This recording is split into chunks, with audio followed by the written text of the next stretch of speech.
The biggest thing that separated me from others was my work ethic. That's something that nobody can take away from me. Um, I will work until, I will do what I have to do to be successful. And at the time, we had a minimum of like 60 dials a day, right? We had to reach out to agents all around the country, and every single day I would do close to like 150 to 200.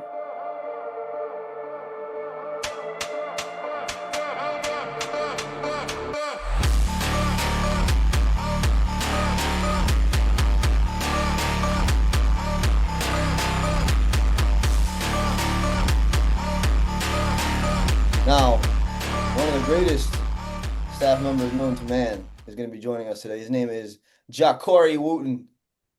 Jacori, good morning, my friend. This has been anticipated for a long time. It's been in the shadows. I can't say too much, right? I might get canceled. I can't say too much, but you know, it's good to have you, man. Thank you. Last, Thank you. oh, hair's looking amazing, bro. Thanks. I Yeah, slicked it back just for you. thank you. Ellie and all the other staff members said that I have to represent. So I was like, all right, let me put on some jewelry, let me slick back the hair, Beautiful. and yeah, here I am. So Beautiful, man. Beautiful. Yeah, as soon as I go to Turkey, I'm taking a picture of you. I'm using the picture of yourself, and I'm sending it to the person who's gonna be working on my hair when I get my hairline back. I swear. yes. Perfect.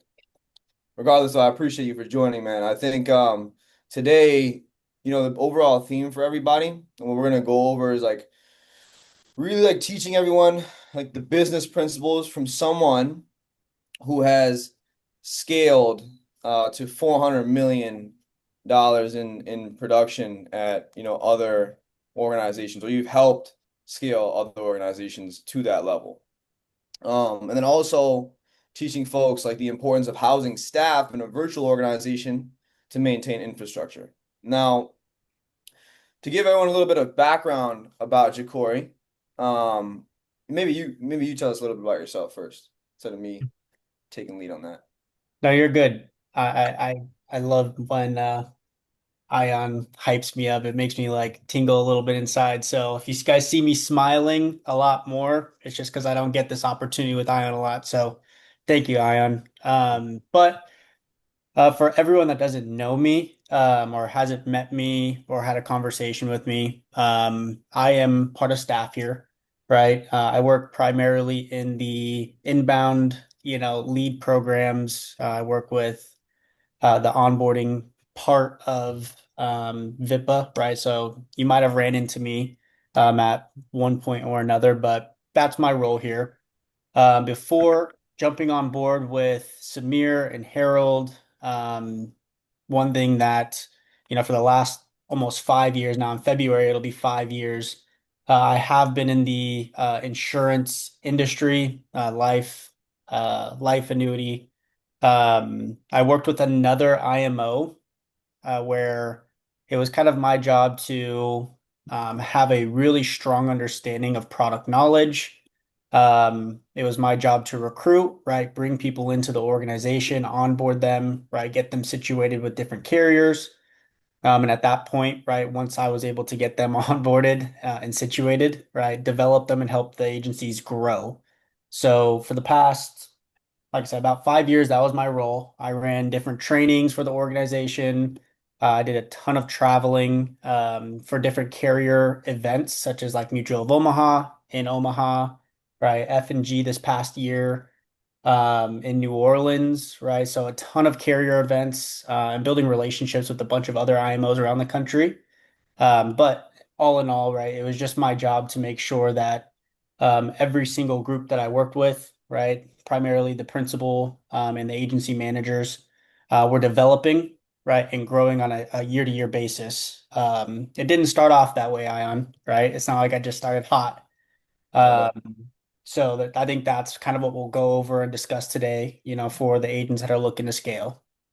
Yeah, no doubt. I mean, that's gonna be super big. I know you also went through your own fair share of like this wasn't just like sunshines and rainbows. Like went through your own fair share of adversity, and trials and tribulations in this past year. I know you were kind of explaining to me that You just recently got baptized, and you obviously, your father had just passed, God rest his soul.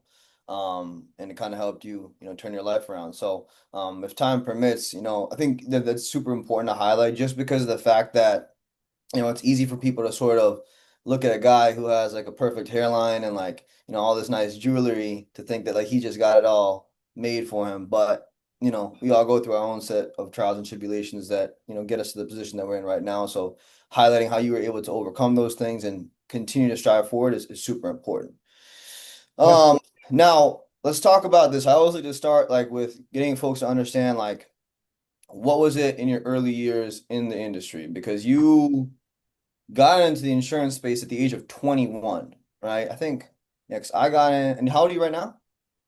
Just turned 26. Damn. Oh, Oh, that's crazy, bro. getting just there, buddy. It's all good though. You're good. You'll be fine. Um, okay, so 5 years now, because I got in at what, 22, 24 now. So yeah, you got some experience, man, on me specifically. But tell us a little about that, your early years. What were some key habits, decisions that helped you become did you like produce a lot at your other agency or Yeah. not really more on the recruiting side? So when I first joined, right, it was for a relationship. Um, my title or my role was relationship management, right? So I was the bridge between, right, again, staff, right? You want to talk about staff. I was the bridge between, IMO, true IMO, and agency, true agency. So I was the face, right? I was the person that they were on the phone with. I basically built the relationship between the two. Um, and when I first joined, yes, at a very young age, didn't know what I was doing. It's so funny. I laugh all the time. I actually come from, obviously after college, I played college football in Montana. After college,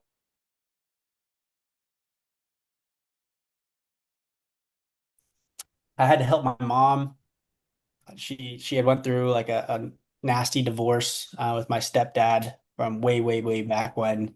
And right after college, I had to help her pay bills, right? Because he had just left the house. So I was like, well, let me jump in. I actually worked at Chipotle for a year, right?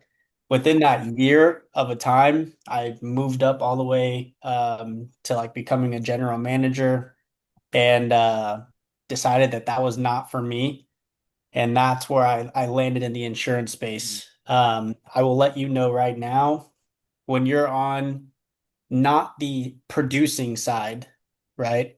But when you're on a recruiting side or like a staff end of, the IMO at 21 years old, it is very, very, very hard, right? Because you have agents that are in their, late 20s, 30s, 40s, 50s, 60s, right? Who have been in the industry for 20 plus years or, have all this, yeah, they have all this experience. So you're a brand new 21-year-old getting into this Yeah, industry, trying to convince an agent to come work with yeah. you.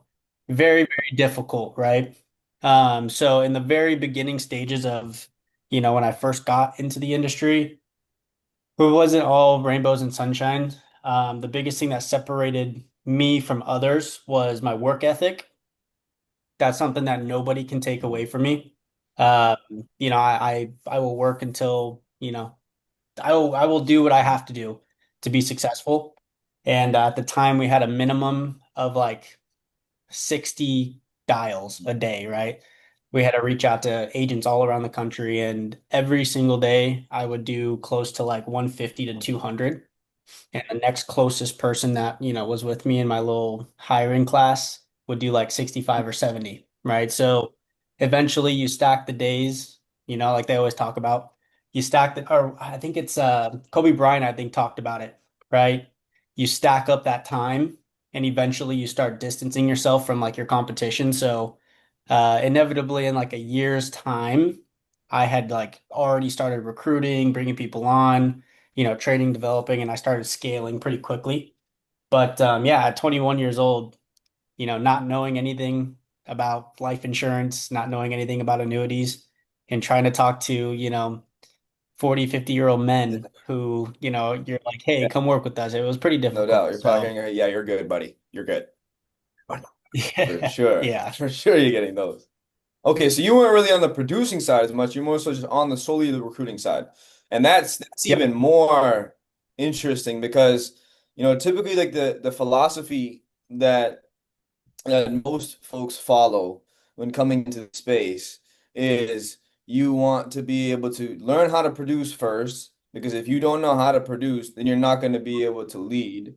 Um, because of the fact that people are always gonna like the agents are gonna want someone to look up to, right? They need someone as like a beacon of like sort of inspiration, someone who's gonna coach them, walk them through certain things. But if one does not produce, then it's going to be very tough for them to be able to play that role as a key leader to help that agent. So I have a lot of questions, but my first question is how did you get around? Like, were you able to teach agents about like product knowledge and things like that, or would you just be responsible for hiring them and then assigning them to like someone who's like experienced in the production side? How would you go about that?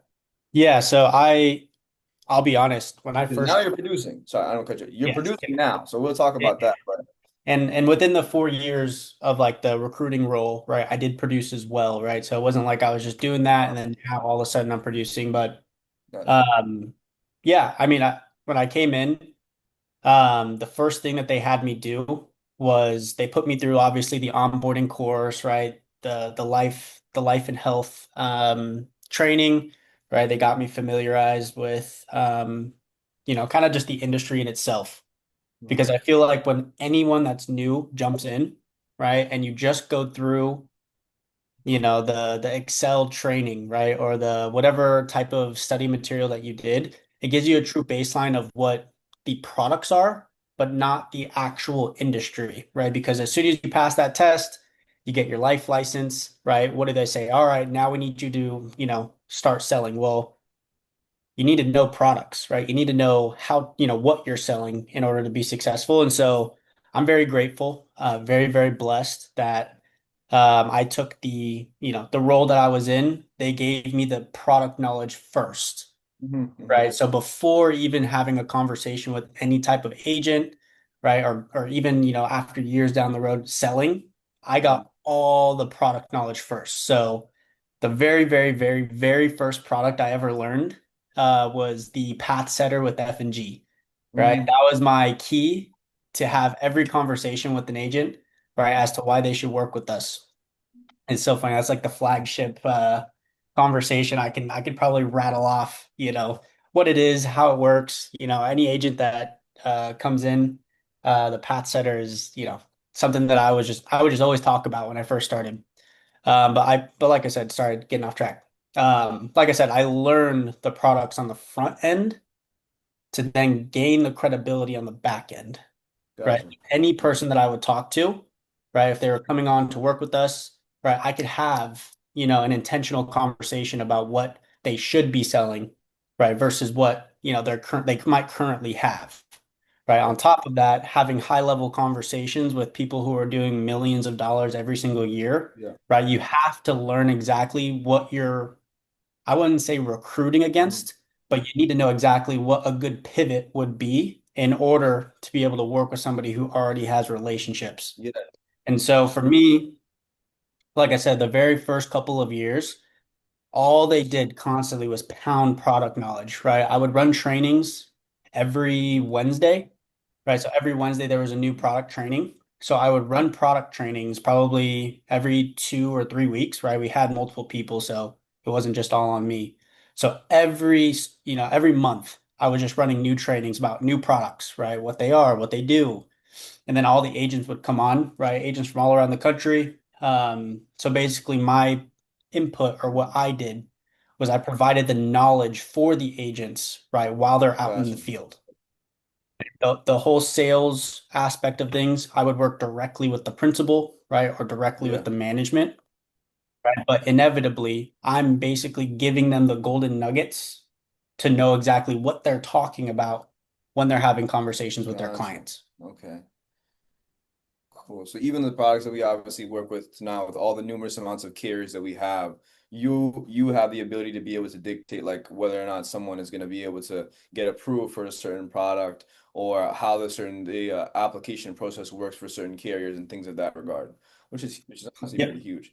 Now, okay, appreciate you for answering that. Now, my next question is this, because you did talk about how you would be sitting there and you would call a lot of, folks who have big reputations within this industry and things like that. So Mhm.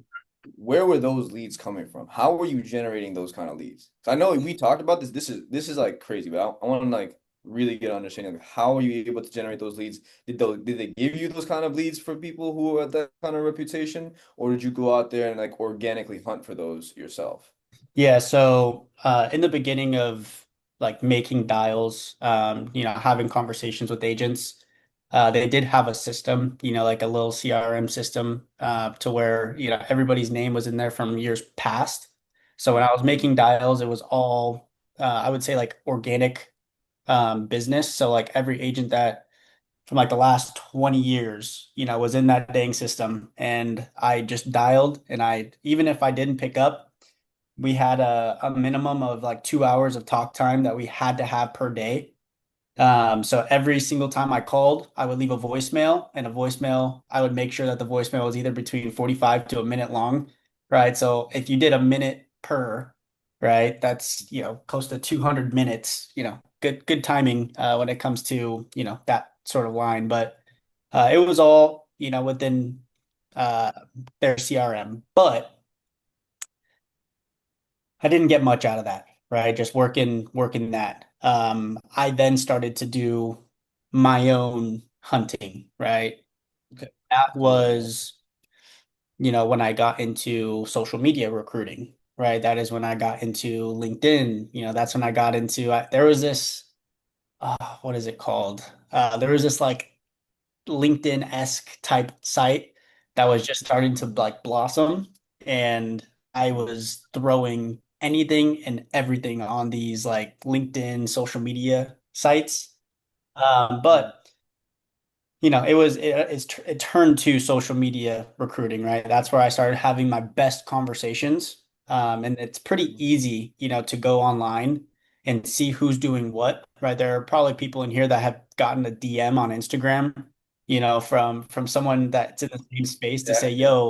yo, it looks like you're doing this, bro, or like whatever it may be, right? But that is where like I truly started to have like my more impactful conversations was when I pivoted to to the social media side. Got you. Got you. Yeah, I think that's a huge piece that you bring up too, because like, you aren't really in the insurance industry, financial services space, and you're not doing anything really major in the space until you started receiving DMs from other agency owners trying to recruit you to come to their Yeah. their organization. That's like a big thing. A lot of like we get like texts all the time, like agents like, "Yo, somebody DM me, like, what is this about?" Like, just let it be, or I mean, if you want to entertain the conversation, go ahead. But I mean, most Yeah. of the time it's just a whole bunch of fluff. Um, but regardless, though, so let's talk about your approach too. Like, I'm really interested in this because you know everyone's sending DMs nowadays. Everyone's sending out DMs. A lot of people are doing this social media. Either they're sending DMs or they're flexing their wealth and their cars and their watches and all that jazz. Doesn't sound like or look like you would be the type of person to do that kind of stuff or go that route, especially when sort of curating an approach to folks who have the kind of reputations that you've already Yeah. expressed, right? People who have been in the industry for, decades. Those folks are not operating in that fashion, right? So like what is your approach when it comes to recruiting? Like what are you specifically looking for in a new agent that'll tell you that they're gonna stick and then maybe even scale, right? Because as we already know, the two industry largest issues right now are churn on two things, churn on the business and churn on the agents, right? Because the fact that, and it's honestly, they work hand in hand with each other because where agents are misled or not taught about mitigating things like chargebacks or proper follow-up protocols, keeping their clients in the books, all those things, then they get discouraged and they churn Mhm. out, right? Or they think going to another agency is going to change their sort of approach when in actual reality it's not. They're just not being taught the Exactly. right way. So like what are you sort of looking for to mitigate those sort of issues, and what's your approach to Yeah, I that? mean, when it comes to recruiting, you guys have probably heard it or seen it. Just like you said, Ion, right? People flash the fancy watches and they go on social media and they shoot content where, they're working out and they're like, look at this lifestyle, right? But they don't get Yeah. in depth about what the backs, what's behind the curtain truly. Um, for Yeah. me personally, when I was looking to recruit or have a conversation with somebody about why, right, they should come work with us. It wasn't more so, Mhm. what we could do for you and like what we are going to do. It was more so hey, this is how I can add value to your business because I know you're a business owner, right? At the end of the day, no matter who you talk to, if you can have an impactful conversation without saying me, and what I'm gonna do or what I'm gonna do, and say, hey, what are you looking for?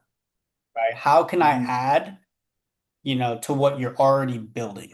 That's the biggest thing that separated, I guess, me and like another IMO that was also having another conversation. Right? I'm a huge, Mhm. huge, and this is why, you know, even at my last company, I've had a relationship with Samir for 4 years, right? Mhm. Like this is why I'm here today, right? Is because I'm a huge relationship guy first and foremost. Again, I'm not going to be the smartest. I'm not going to be, the wealthiest. I'm not going to be, the best looking. Depends. No, I'm kidding. Yes. But like at the end of the day, I will make sure that I build a relationship with you. Even at the tiniest bit, like I want to make sure that you remember me, right? So I'll plant seeds or I'll plant, like little tidbits here and there. But that is the difference between, someone working with you and not working with you. It's just that relationship piece. So that's what I would always go into for like recruiting or having those conversations. And as far as like the industry goes, like you said, the biggest thing for agents that people don't understand, right, when it comes to the chargebacks and it comes to, the business on the back end, is really about that value piece that you add. What is it doing to ensure that the business is staying on the books, right? So that's something Mm. that I absolutely am like, I talked to Harold, I talked to Samir, I talked to all the managers. I'm very, very, very blessed and I'm very excited for the opportunities that VIPA is going to bring here in the next, within the next 5 years. I would say even the next year, right? Because the sustainability of your business, right? It doesn't matter where you go, what your comp is, who you're working with. The sustainability of your business is more important than anything else, right? So when you have those conversations, right, and you're like, hey, this is why, right? I'm adding value to what you're doing. A lot of the other companies that I was competing with didn't have that. Right? The last company I was with, they did have a retention team. Right? They did have the back end to support, Mm. right, the business that they were submitting, right? Because my favorite saying is it's not about the business that you submit, it's all about the business that pays out. Yeah. Right? So like that retention side of Exactly. things Yep. is really what one.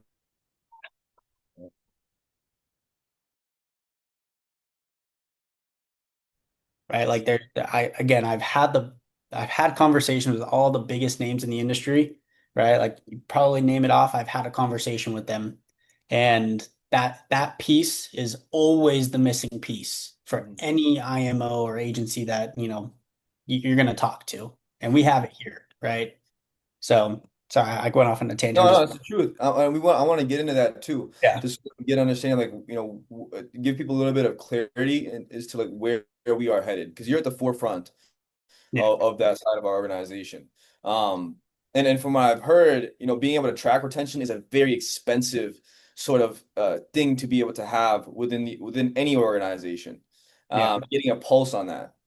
Because you see all these cats, man, on social media too, like, oh yeah, I submitted. They make memes about this stuff, like, oh, I submitted 40K. But then you ask them, how much money is in your bank account though? It's like, I don't know. I mean, I issue paid like 30 though. I'm like, yeah, okay, how much is in your bank account? It's like, well, I mean, I spent like this much money on leads and I did this, and Like financial literacy is at an all-time low for agents within the industry right now. Yeah. So being able to bridge that gap is huge. Um, so you talked about, you know, obviously infrastructure a little bit. You help bring in over $400 million a year in life and annuity volumes. Like what kind of systems or staff infrastructure helped you make that possible at scale? Yeah, I mean, staff in itself, I tell all the staff members that are here, every single time that I'm very grateful for them, right? And we have staff meetings where, we just talk about our wins and the little things. And I'm very, very proud. And if they're on here, right, and they can hear me, I'm very, very proud to be a part of the staff team because, that is the biggest thing when it comes to this industry, right? What Samir and what Harold have when it comes to staffing, there's not a lot of that out there. And it does make like a huge difference in everybody's lives. And they might not even know. So when it comes to staffing in particular, there are a few, I would say, areas, right, that are needed when it comes to growing your business or growing an IMO or growing an agency or whatever the case may be. So on an individual side, right, the biggest one is going to be contracting, right? Mm, You need somebody or multiple people at the forefront, right, to be able to handle that load because as an agency principal, right, as an agency manager, you need to be able to have, you won't have time to do it yourself, right? First and foremost. So the amazing ladies that we have that are working that in our staff team personally, right? I personally worked with before the Jacori move over here, right? I personally had the opportunity to work with Laura, and she is nothing, she is nothing like any of the other staff people that I've met. She is the best when it comes to communication and, just getting things done, right? It's really hard. It's really hard to find, the Southern grit, when it comes to this industry, and she brings it to the forefront. Jessica as well, right? Jessica getting things done, right? So contracting first and foremost is going to be crucial, and I think our team does that very, very, very well. The next piece is going to be, I would say one, if not one B, right, for next to contracting is going to be retention, right? Your retention team.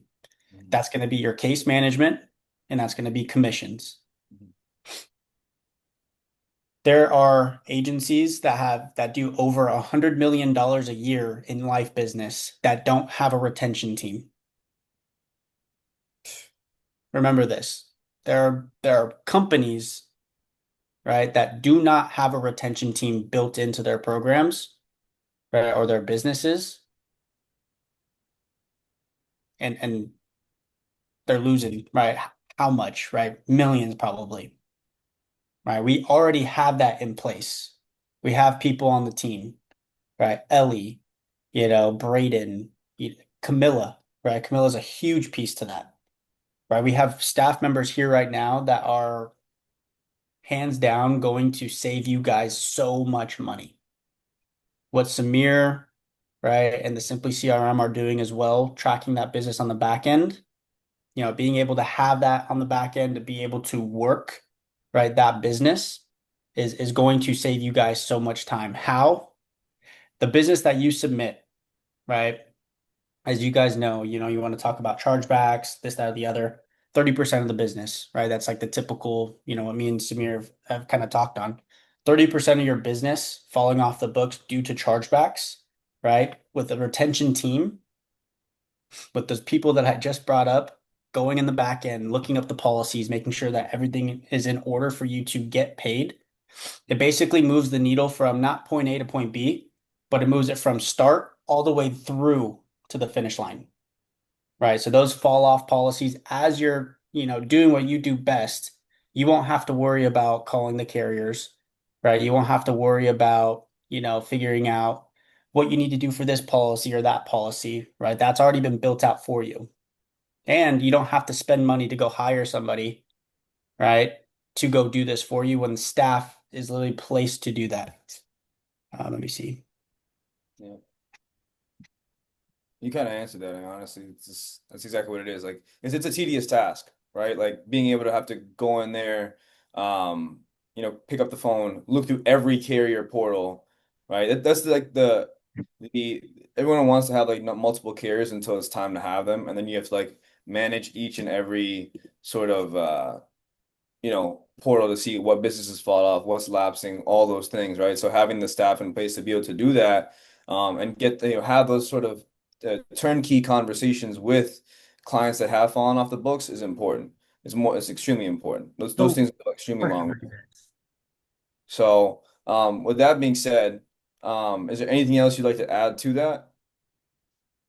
I mean, as far as like a retention piece, for anyone that's recruiting or bringing people on, um, one of the things that to really kind of understand is it's going to make your life as an agency principal or business owner when you have a team dedicated to making sure that your business stays on the books.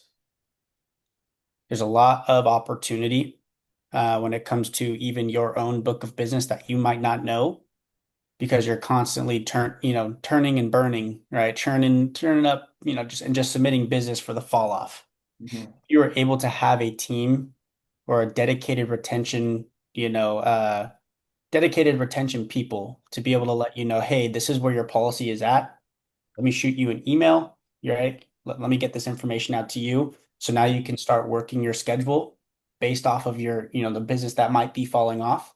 You're Hmm. saving, thousands, tens of thousands, potentially hundreds of thousands of dollars, right? That Hmm. your business would suffer, Hmm. right? Because you have that retention team on the back end. Yep. And Again, time. Well, and exactly. so that way you can focus on like income generating activities, which is obviously to, focus on closing other folks. Yeah. Okay, cool. So I appreciate that. I think that gives everyone enough clarity. In on that regard. I mean, you guys are doing huge, huge thing. I mean, that's something that new that we've kind of implemented within our organization. So Mhm. that's big. Now, what would you say? Like, I know you, so now you're playing a producer role and a staff role now. You have two full-time jobs within our organization. Yep.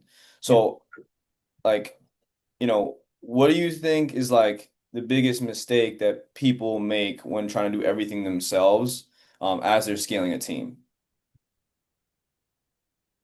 So the biggest mistake that somebody would make, is that what you're asking? Yeah, like biggest mistakes that like, what mistakes do most people make when trying to do everything themselves as they're scaling a team? Um, the biggest thing that people probably do, and I wouldn't even say in like this organization, right? Like in all organizations, I've been around recruiters, I've been around producers, and the biggest thing they try to do when it comes to recruiting, onboarding, is do it yourself. Mhm. The biggest one of the opportunities I would give to anyone that is looking to grow your business, right, is to understand that, you don't make your team makes the team, right? Mm. So putting yourself in, like what would you want when you first started in the industry, right? What type of trainings, what type of development? Have that key understanding of a baseline of like, okay, as someone who's been in the industry, what would I need to be successful when I go take calls? What would I need, right? What fundamental, floor would I need to be able to then take that next step, right? And one thing I've noticed is a lot of companies take, a lot of owners take on the responsibilities themselves fully. And then guess what? Now their time starts, their time throughout the day starts getting, cut, cut. cut. They went from having a 9 hour day, right, to potentially a, 12-hour day to potentially a 14-hour day, right? And then in between that time, right, they're unable to move the organization forward, right? So my piece of advice for anyone that is looking to grow and develop is put your time and put your energy into, right, your people Yep. first. Mhm. Once you develop and once they've grown as individuals, now you hand off responsibility, Mhm. right? Once you hand off responsibility, now, right, the business can take a step forward because you can now add tasks to your plate, Mhm. right? Yeah. That would be the biggest thing as far as, growing the business I've noticed in like all of the industry. And Mhm. that's why, again, that's why everyone is here, right? You Yep. have staff to take those responsibilities. You have lead programs, right, Mhm. that literally have the training built in, so you don't have to sit there every single day, right, and work with your agent like hip to hip, Yep. right?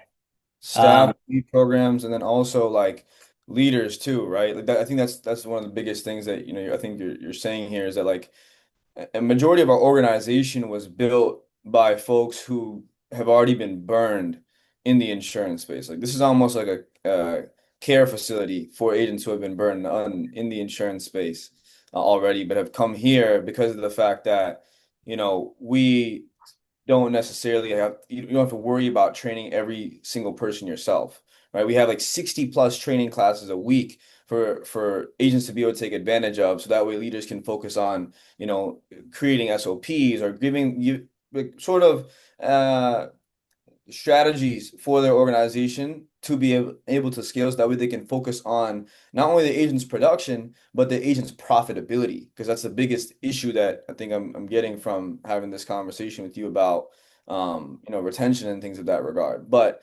your time does not have to be stripped so thin. So um being a part of an organization that obviously takes off those major tasks for you is huge from what I'm understanding. Correct me if I'm wrong. no, you're 100% right. Like I said, as someone who has the mentality of like, I'm going to grow my business to, 100 million plus, and my goal is this for everyone, it should be, who is going to, not who I should say, how am I going to, lighten up the load when I do need to take a step forward for the business, Mhm. right? It's going to be your people, Yeah. right? Again, you can't row. The ship doesn't row by its, just with one person, right? It rows with an entire team. So if everyone is rowing together, right, there's only going to be growth. One Yeah. of the things that I would say as a producer now, right, again, being both staff and producing on the back end, I haven't fully been able to dive into the building side, as you know my situation. So I would say my goal, right? Once that time does come around to where I can have an impactful conversation as to why someone would want to work with me.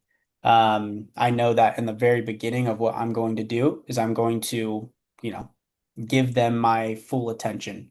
Right? I'm going to make sure that, I can create individuals who are obviously self-motivated, right? But also, as a piece of me to Mhm. where in any situation, you want to make sure that developing your people, right, is going to, basically be like another you. So if there's a situation that comes up, right, you can lean on somebody just like they lean on you, right? Mhm. It would go vice versa.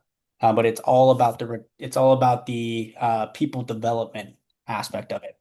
So Yeah.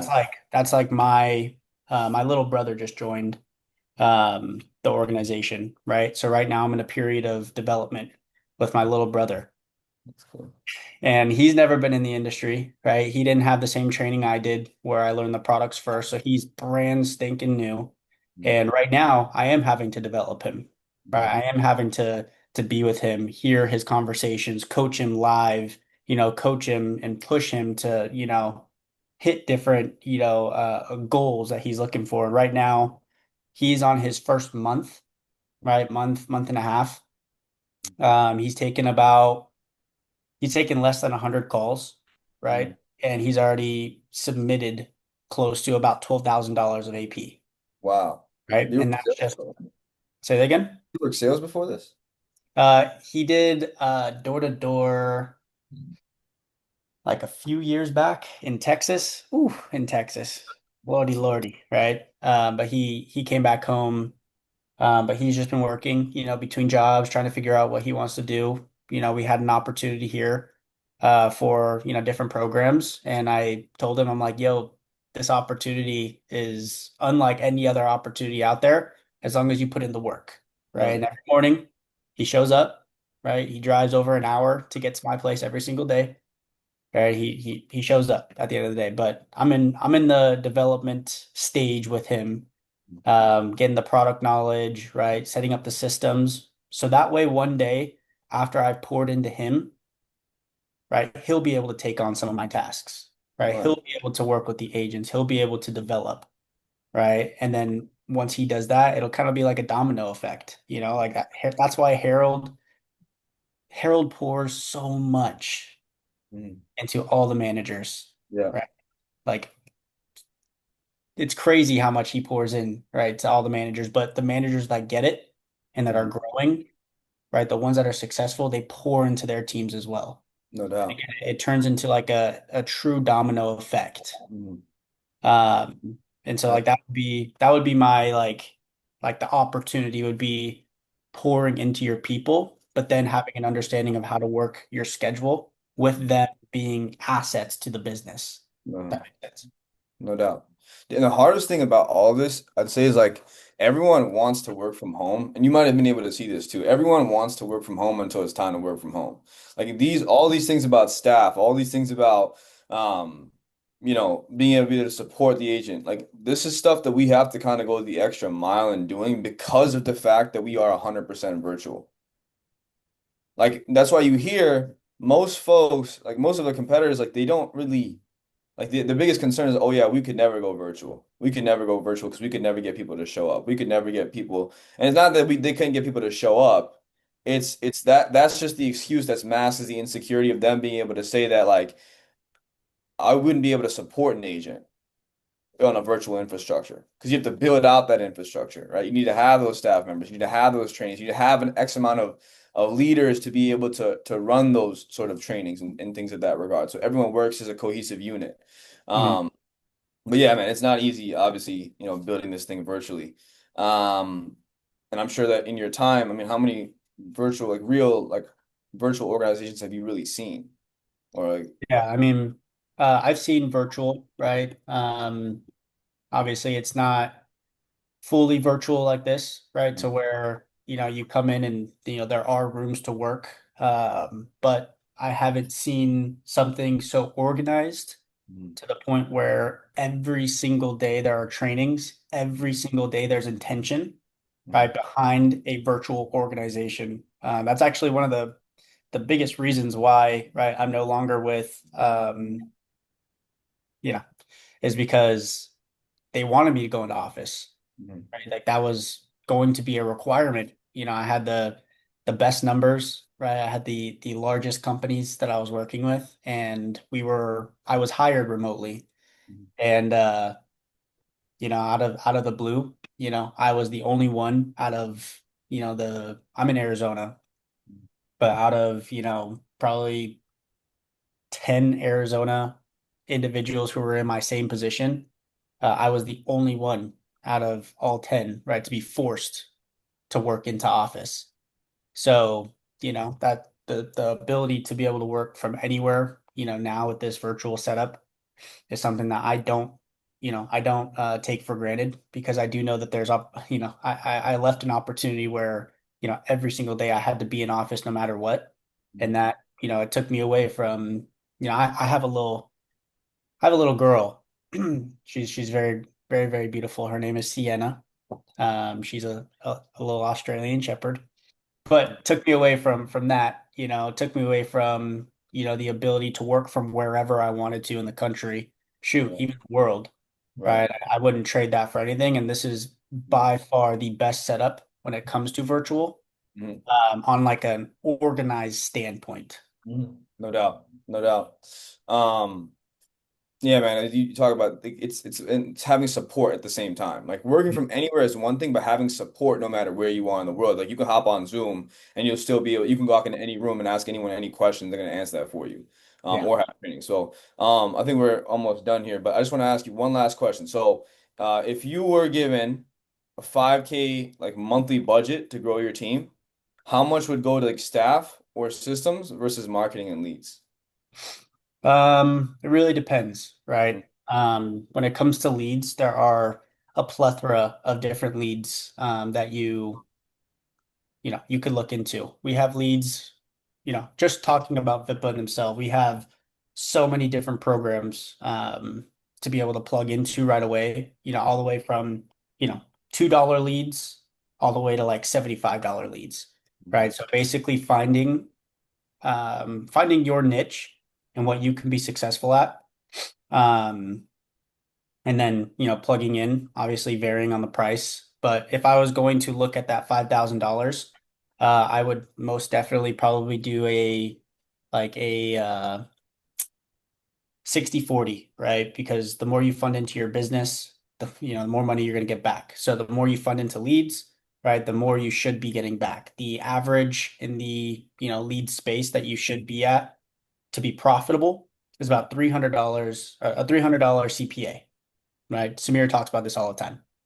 So having an understanding of, having that 5X, right? And where that lead is coming from, very crucial. So you should make your money back if you fund into your leads with the proper training and proper development. Mhm. Other than that, right, if you're doing like a 60/40, so 60% of that 5,000 going to leads, right? The other 40 should be, into some sort of staff, some sort of system that is going to make your life easier, whether it's recruiting, whether it's, your CRM, right? Being able to organize your business or, adding team members to your team who can take responsibilities off your plate, Mhm. right? The biggest mistake, like I just discussed, is taking everything on yourself. You Mhm. can't, right? There's only a certain amount of hours in the day for you to be productive and to move things forward. Mhm. So if you're plugging into a system to where it'll track your business, it'll be able to have automated text messages, it'll have automated systems, right, to follow up with your book of business. Guess what? You're taking responsibility off your plate. No If you're doubt. if you're pouring into people, right, who will be able to call your agents, who will be able to, build relationships with, your clients, will book appointments for you. Mhm. That's taking hours, again, like hours off of your plate. And Mhm. again, you can focus that time on something different, on the development of an agent. And this is where that third piece comes into play, right? Your people, right? You're spending into your people, right? If you have the other two going and you're putting money into your people, right? And you develop them, they are going to then pour into other people, right? As they come onto the organization, you can lean on others again to save hours of your day to move the business forward. So Mhm. $5,000 budget, again, I am not the best with math, so I'm going to call it percentage wise, like a 60/40 split, right? You definitely want to make sure that it's either 60/40, 70/30, but you want to put money into your leads. You want to fund your business. Your business is what makes you money, right? Your business are your agents. Your business is, the business that you put on the books. So make sure that you're always funding. That's why again, I look at Samir, Harold, and some of the other leaders here that take that step or take that, on with their agents, and I just applaud them because they get it, No doubt. That's for right? sure. Yep. Exactly.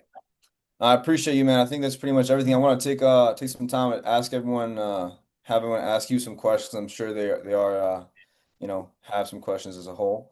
I Oh know yeah. Em did. So, with no further ado, thank you so much for joining us today, man, and for everything that you and the rest of the staff do for our organization. I know you've obviously been picking it up on the production side, so looking forward to seeing you on the leaderboard here. Top Yeah. 10, top one, top three, Nah, or lead man. number one for the week. All Lead right, by Jacori. example. No, I appreciate being able to be on here. Obviously, there's a whole lot more, right? To the background, like we kind of discussed in the beginning. But I'm always free. Like I said, I'm on staff. You'll find me on the Zoom every single day. I work 6 days a week. So anyone could always hop in and find me for discussions too.